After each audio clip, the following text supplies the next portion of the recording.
Canon നിയമം Indian ഭരണഘടനയ്ക്ക് വിരുദ്ധമാണെന്ന് പ്രഖ്യാപിക്കണമെന്നാവശ്യപ്പെട്ട് ഹൈക്കോടതിയിൽ സമർപ്പിച്ച പൊതുതാൽപര്യ ഹർജി ഹൈക്കോടതി തള്ളി.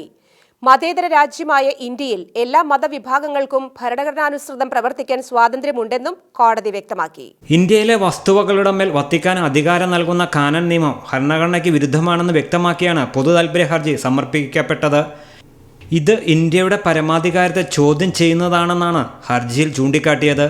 പള്ളിവക വസ്തുക്കൾ പബ്ലിക് ട്രസ്റ്റിൻ്റേതാണെന്നും അതിൻ്റെ ക്രയവിക്രയത്തിന് സിവിൽ നിയമന നടപടിപ്രകാരം കോടതിയുടെ അനുവാദം ആവശ്യമാണെന്നും ഹർജിക്കാരൻ വ്യക്തമാക്കിയിരുന്നു.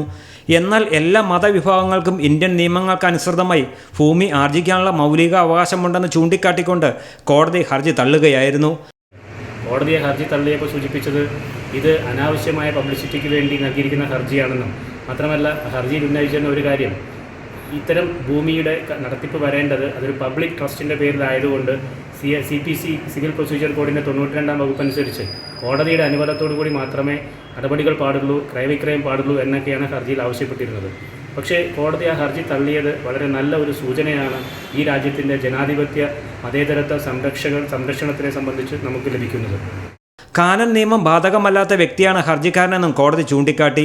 ഇത്തരം അനാവശ്യ ഹർജികൾ നൽകാതിരിക്കുന്നതിനായി ഹർജിക്കാരിൽ നിന്നും 25,000 രൂപ പിഴ ഈടാക്കാമെന്നും കോടതി നിർദ്ദേശിച്ചു. പിഴ 2 ആഴ്ചയ്ക്കുള്ളിൽ ലീഗൽ സർവീസ് അതോറിറ്റിയിൽ കെട്ടിവെക്കാനും അല്ലാത്ത പക്ഷം ഹർജിക്കാരനെതിരെ റവന്യൂ റിക്കവറി നടപടികൾ എടുക്കാനും കോടതി ഉത്തരവിട്ടു. പെരുമ്പാവൂർ വളയഞ്ചിറങ്ങര MS അനൂപാണ് ഹർജി സമർപ്പിച്ചത്. Shekinah news bureau, Kochi. Shekinah ടെലിവിഷന്റെ വാർത്തകളും പ്രോഗ്രാമുകളും യൂട്യൂബിൽ കാണുന്നതിനായി ഈ ചാനൽ സബ്സ്ക്രൈബ് ചെയ്യുക. നിങ്ങളുടെ മൊബൈലിൽ തത്സമയം നോട്ടിഫിക്കേഷൻ ലഭിക്കുന്നതിന് ബെൽ ബട്ടണിൽ വിരലമർത്തുക.